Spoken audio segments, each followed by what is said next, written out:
edition of Tiff Talks Father's Day Takeover. I am talk partner Ken, and I have my special guest today, Nicholas, and my old man. Oh, in the Lab podcast. We are here to talk about a couple topics just was on my heart, just to get on and put out in the community, just to get things flowing. I would like to appreciate my wife, Tiffany, for allowing me to take the platform today. I know this is a big thing for her, so I gotta represent the right way and not overdo it. But let's get into it. We got a couple topics today. How y'all doing today? Fine, yes, sir. right? Good. So we got a couple topics, just clear the air, just on say freestyle, your thoughts, opinions, how y'all feel about it. Kind of near and dear topics I've been thinking about. One of the things we just want to talk about was, what does the presence of a black man means to you? Strength. You have to be the head of your family, and the reason that you be the head of your family is in order to put that out there so your kids and generations after them can follow, in your footsteps. Yeah, so it's about creating a business mind these days. It's about creating a business mind to your children. And the reason why I say these days is because of what's going on. You really want to create entrepreneurship in their mind. So I think it's just the strength of that, because we are strong anyway. Yeah. Gotta be. Yeah. So, that's just a small take on what I think about it. He pretty much basically said the same thing I was gonna say, because our ancestors didn't have no choice but to be strong with everything that they had to deal with by being lynched, and a lot of racism that's still going on to this day. So we have no choice as black men to be strong, and especially like he said, the younger generation that's looking up to us. We have to carry on that tradition that was passed down to us, that to him, down to me and you. We have to pass it down to our younger generation. True.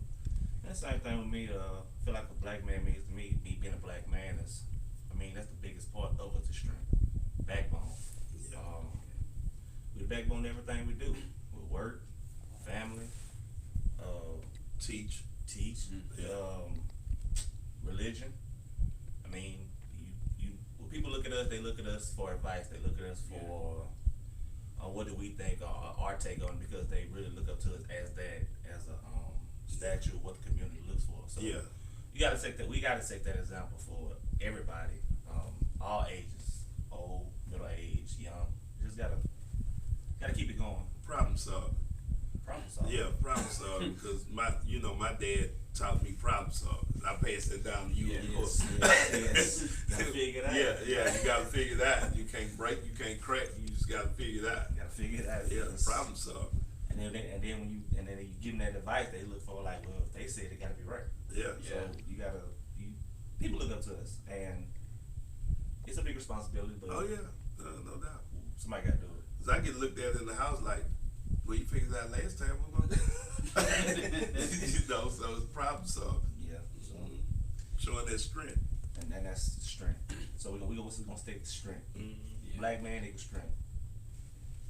Black equals strength. Yeah.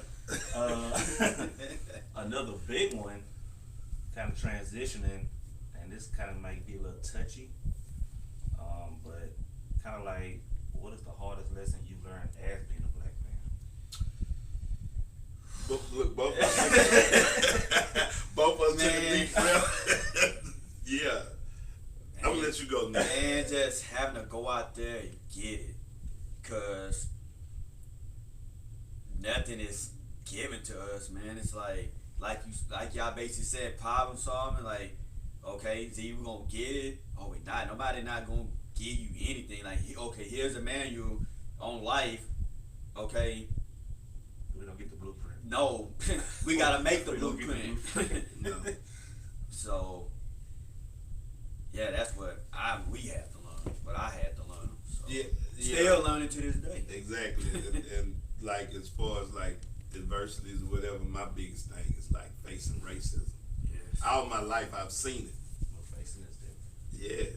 Yeah, all my life I've seen it. I've faced it. It's like you have to overcome that. You have to overcome racism. You have to overcome all with he's black. He's not good enough for this job. Or I'm not gonna give you this job. I'm not gonna work with you because I just don't trust you simply because of the color of your skin. So I think my biggest deal was having to overcome racism all the time. You have to work it's that much harder.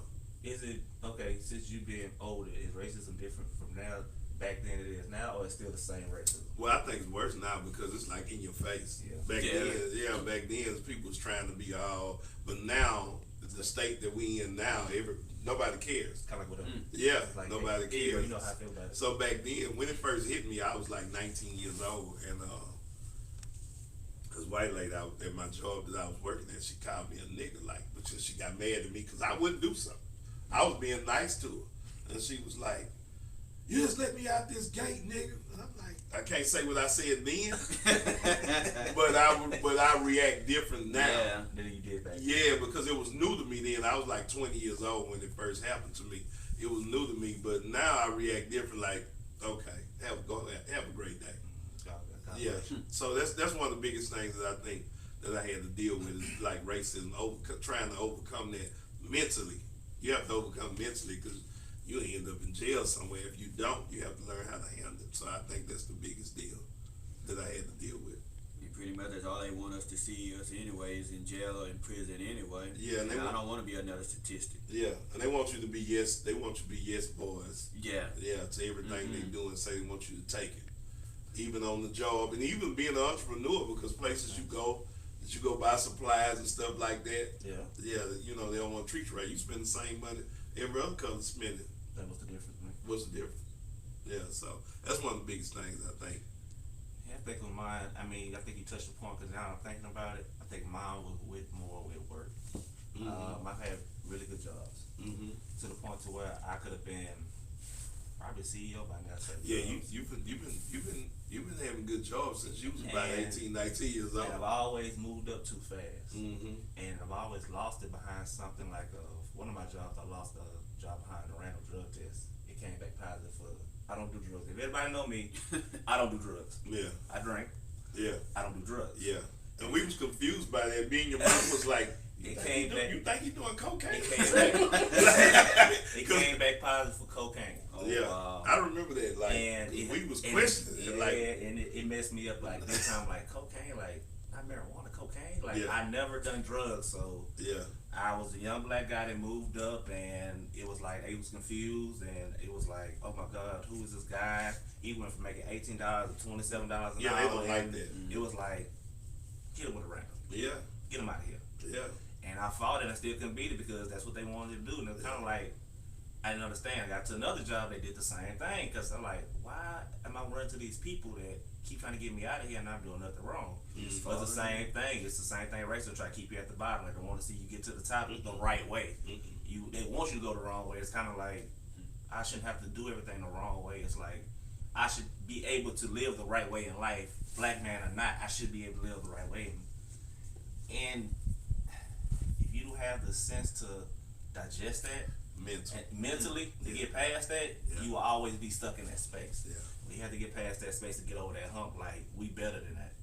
And I think that's where we are right now. Like we know we better than that. We know we can get past that hump of what they're trying to keep us at. Yeah, well, that's why the younger generation is acting out now, because the younger generation, like y'all age on back, oh, they don't care. They don't care because like everybody's friends. Even the white people and the other races that are out there, they doing that. They acting like that. I'm not gonna turn this political, but they acting out like that because they looking at you. Yeah. Like, man, that's my friend. Why you doing him like that? Yeah. Because see, back then when we was coming up, it was like we didn't really have too many Mixed friends. Yeah, we didn't have too many friends of the other race. But now it's like everybody's together. Yeah. So now what you're seeing out there is like people like, man, it's my friend. Why you doing Ken like that? Yeah. You have to do him like that because they don't. Y'all generation don't see color like we did. We was raised to see color, but we have to understand that. So it's a trip. It's mentality, like you say, overcoming the mental state of it.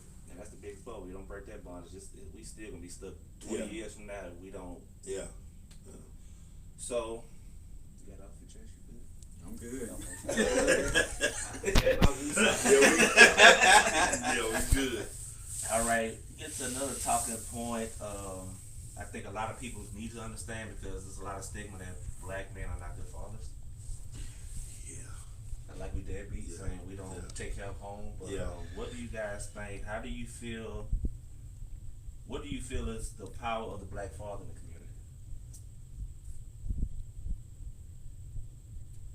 Justin. Speak on as far as like what you see maybe. A black role model, a Black male, role a model. male figure. Yeah, like, yeah. It ain't gotta be just a black father, a male figure in the Yeah, community. yeah. Like, cause that's the big part of it too. Yeah, So exactly. lacking of that, you can tell the community kind of it breaks down. Yeah, break down. Regardless, it could be in a community activists, kids, the Boys and Girls Club, schools helping out here, like events, like it's different. What do you see the power of a male figure, black male figure? It ain't gotta be a father, it could be a male figure. Because you don't know, you could be somebody else, a father, somebody else, like you don't even know it. Yeah, basically, man, just supporting like a child's dream. You know, like we had dreams. We needed somebody to go out there and give us that encouragement. Hey, you can go out there and do it. You put your mind to. That's what I was taught. And you know, my younger nephews, cousins, god kids, excuse me. You know, they want to hear that instead of no, you can't do this. You gonna be a deadbeat dad, or you gonna be out in these streets. You're not gonna be a nobody. That's not encouraging. How we can't gotta help each other grow instead of help bringing each other down, no matter what race we are. Gotta build up. Yeah. Gotta build up. Yeah. And if we don't, the prison system, the jail system, the graveyards, they're gonna constantly go up. Yeah. Unemployment is gonna not grow because we're gonna be not getting those jobs, like moving up, and we can't because you know we don't have nobody to push us to help guidance. us. Yeah, exactly. And you know, on my point of view on that one is, I've always pushed all my children or either had their back in anything y'all believed in. Whatever you believe in, whichever direction you want to go, I've always, pushed for that. I believe that a father supposed to push their kids to what they dream is. Like Nick said, supposed to push them to what they what their not dream, but they strengths are. Right. You know what I mean? And you do that, and I can tell you a story as far as in the community outside of the home. I've been a barber for 25 years or longer. Well, I've been a barber longer than that. but I have mentored and talked to so many children coming up, not even understanding the impact that I put on them and the positivity that I put on in their minds. As far as like I give you a story. Well, how do you become a barber? And I sit back and talk to them, and just like your cousin, your cousin brother, I always wanted to be a barber. It's not my son, but it was my responsibility to talk to him about it because he had a love for it. He was telling me all the time, I want to be just like you, huh? I want to be able to go. I want to be able to go to work with house shoes on. He did. Yeah, he did. And before he left here, before he passed, he had enrolled in barber college. I'm not knowing I was that big influence on him at the time. I got another story about being a DJ. This little guy come up to me, I was DJing a party, and this little youngster come to me about 10 years old, and he stood next to me the whole time. I was DJing, asking questions. He was there with his older brother, and ran across them a couple of years later. Come to find out, he done made his mama go buy him DJ equipment. So the importance of the community is, no matter who they are, help talk to them, upbring, don't just brush them out, because you never know, you might keep them out of jail. Like you said, Nick, you might keep them out the streets because they gave them belief when you sat there and talked to them and tutored them for that 30 minutes. And that might have saved his life. That 30 minutes might have saved his life because nobody probably ever took time to even notice that he liked DJing or notice that he loved cutting hair or he wanted to get in there. So it's your responsibility to do that in the community, in your home and the community, to be such, a mentor. Because like I said, they doubled down on us twice. We got to work 2-3 times as hard to be successful. I like that. Before I get to mine, I want to do a couple shout outs. People came in. Shout out to Delana. Hey Delana girl, how you doing? What's up? Hey Bobby came in. Hey Bobby, how you doing? Jessica came in the room. Hey Jess, what's going on? We got Mona in the room again. Mona has been showing out lately. Hey Mona. I'm saying 2020. I think my biggest thing is so everybody know our niece Heaven. I call her my niece daughter. I didn't know I was kind of an influence to her because she looked at me as a father figure. I didn't realize that until she started saying it more. Like she called me and Tiffany her parents. It's kind of big. Like that's how she looked at us as her parents. I never knew. I just thought was always there for her, supporting her, whatever she was going through. She come and talk, and that's how she said, "My parents, my parents, my parents." I'm like, and one of the things, and possibly if whenever she decides to, jump the broom or whatever, she asks me to walk her down the aisle. Which that's a big responsibility for somebody to do, and it's kind of like it's deep and surreal. That's a lot. But I'm honored for her to see me that way and to project that onto my oldest big baby that's going to high school, and to my younger boys who they watch every move I make. Right. Everything I say, every move I make. How I walk, how I talk, if I cuss, they cuss back. I mean, they just try. And I gotta you have to understand them. that. Yeah. They watching me, and they're sponges. So in the community, people watch you, and some people are sponges, and they soak up what they see from you. So we really gotta watch it because, like you said, we already got the strikes against us. So people watching us anyway. Yeah. So we gotta watch how we move. Yeah. We gotta watch how we dress. We gotta watch how we talk. We gotta watch just how we conduct ourselves in the public eye because we are. I want to say we go. Yeah. For real. And you also got to watch how you treat your spouse because that goes with son and daughter. True. Because your daughter grew up wanting a man just like you. Yeah. So if you abuse it, that's a good point. She's gonna end up with an abusive man because she think that's right. Yeah. You understand what I'm saying? Yeah. So if and if you take care of the house, she gonna see that. Yeah. And she gonna go out there and go pick a man just like you. Like no, my daddy would take care of the house. Yeah. And with the males, with the young males coming up the same way. If you abusive, they gonna be abusive. So it's a generational thing.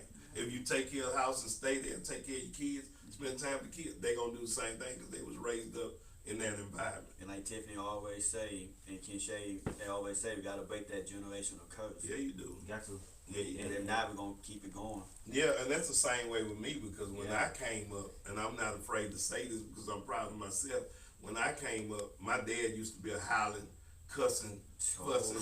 Oh, he go out. Oh, he loved us. But the minute we do something wrong, he cussing you out, calling you out, kind of this and that. And I just made a point in me, and you know this. I made a point in me. You don't hear me around the house calling nobody out y'all name. Get your I ain't do all that. I do a lot of talking. I don't do a lot of cussing and fussing. And I made it a point myself to break that curse because that was a curse. I used to be scared of him when I was little, but I didn't want my children to be scared of me. So I had to recognize that and not that part out of it. I had to take that part out of it. And don't get me wrong, he gave me my strength and my knowledge, but at the same time, on that other side, I was scared of him because you don't know what to do because he gonna go out, and I ain't never want my kids to feel like that. So that's why I didn't do it. Yeah, that's the. I think that's with me. I had to learn. I guess I can have attitude problems sometimes and be unapproachable. I just feel it took me a long time to be vulnerable because that's a big thing that we don't like to do either as men, be vulnerable. Yes. So it's still to this day I'm still learning how to be vulnerable. Still how to get in touch with that side and be saying I was wrong and I'm okay with saying I'm wrong because we don't do that as men. That's a whole nother show. Yeah, that's like different. But because you know why? Because we get caught up in wanting to feel appreciated. Yeah, that's a whole nother show. Yeah, that's and that's like the that's the soft side. Men don't want to be the soft side because we got to be strong. So you don't want to show no type of weakness. no sign of weakness. So Gotta show that we're not gonna crack under pressure. yeah. Nah, you can't. Because if If we you show we're do- gonna crack under pressure, they not gonna have. They're not gonna trust in No, us. Yeah. Yeah, Yeah, you can't. like my dad could take anything. My dad could do anything. My Yeah. dad is Superman. He can have the world So on his you gotta shoulders. keep that. So, Yeah. but yeah, it's pretty. We got a lot to work on. We got a lot to build on. We got a lot to still push through and get through. We still got this plateau that we got to reach. But we gonna reach it. Oh yeah. Yeah. We gonna get there. It's just gonna take some more work and pressure from our younger generation to really push it more. Yeah. Since the ball is already starting to roll, we need to go ahead and snowball it down the hill so we can get there. Exactly. And even our own generation to help each other to see, like, if I'm falling short, hey Nick, Ken, Pops, even for us in our generation to help build each other up, man. 'Cause Yeah. we all we got. That's part of the community also. Being strong in the community also. Yeah, well, I'm out the whole crab in the bucket mentality. I'm trying to be like the swimmer fish, Yeah. fish. Try to swim together, work together to get to what we need to You get. just gotta weed them out because they gonna be there. Yeah, It's written already. They gonna be there. It's been like that since the beginning of time. which is true. Yeah, they gonna be there. You just gotta weed them out and get them out your circle and deal with the ones that's gonna help you come up. Cause all of us not bad. It's gonna always be some That's the bad truth. eggs in it. That's the truth. Yeah. That's the truth. There's always gonna be some crabs in it. And you gotta push the bad out because a lot of times we don't like pushing the bad out because it could be family, it could be friends, it could be Yeah. people we close Yeah. with, and we try to like string them along, like, hey, Yeah. come on, or Yeah, gotta do but better. sometimes they holding you down, Yeah. and you gotta let them go. Yeah. Yeah. So I think we kind of touched on a couple of big things, big topics. I have a few announcements for Tiff Talks show of the upcoming, events. Tiff Talks Go Sister Circle will be on Sunday, June 28th at 4 p.m. This is completely virtual, so social distancing. You know how we're doing right now. The emails will go out on Tuesday on the 23rd. Tuesday this week. All ladies that have attended past Go Sisters will receive an invitation. If you would like to attend, please DM the team via the leadership team, me, Shay, Tiffany. Anybody that if you want to join to be part of the circle. I am told today is the last live episode for Tiff Talks. There will be no live episodes during July at all. I think she will be posting like lineups of celebration for mental health awareness, I believe. Yes, Minority Mental Health Awareness Month. So please be sure to stay tuned for that. I would like to thank my guest today for really coming in and talking with me. Ain't really been no, big questions, just kind of like talking and briefing and getting, different views on us, like as black men and Yeah. being black fathers and being in the black community, just how everybody feel about everything and the different generations, because we all different ages. So Right. we brought up differently, different ways, different walks of life, and this man taught me how to be a man, and it's just I am who I am because of him, and that's a big thing because he showed me game, he showed me how to work in my hands, he showed me how to take care of my family. He just showed me a lot, and I really appreciate it. Appreciate it. Hey man. We got a couple gifts for you guys. Nick. Oh, that's this is what's up. Father's Day. I'm gonna show up every time. Every time I come here, I get gifts. Bob, this is for you. Thank you. Thank you. I You know what I'm appreciate saying? it. And I really appreciate you guys. Yes, sir. No, Who made this? Who made I this? think that was Shay that did that with her. Shay did her thing with the shirt. Shouts out to Shay. Shouts out to Shay. Once again. I don't got much part with it. She come through with the shirt. She come through with anything And you need. wait a minute, who did the card? That's from Chase. That's what's up. That's what's up. That's from your That's what's grandson. up. We appreciate you guys. We will see you guys soon in August. Keep up for Tiff Talk updates and appreciate you for stopping by on this beautiful Father's Day. God bless you. Yes, sir.